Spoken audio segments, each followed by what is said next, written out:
Hello everyone welcome to my YouTube channel और my mini blog. आशा करुँच आपने समस्ते भलरे थे। मु तो बहुत भलरे अच्छी जेहेतु भी बहुत जोर गरम आ खरा हो तो से आज इच्छा है टे लस्सी पीवाई। तो आम आज घरे तैयारी करूँ लस्सी।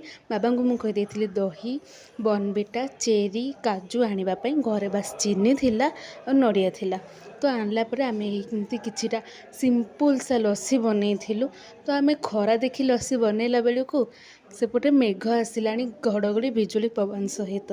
तो मु सेपटे टिके पवन मजा नवा गला बेले मते मामा डाकिला कहला हे आसी हे गलानी तोर लस्सी आज तक गार्निशिंग करदेबू तापर आम पीवा केमती कौन है टेस्ट कर।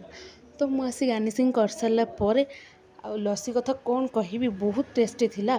तो आम दुजन जाक मिसिकी टेस्ट कलु। आज मिनी ब्लॉगटी एतिकी केमिति लगुच निहाती भाव लाइक कमेंट शेयर सब्सक्राइब करने को भूलिबेनी। रही।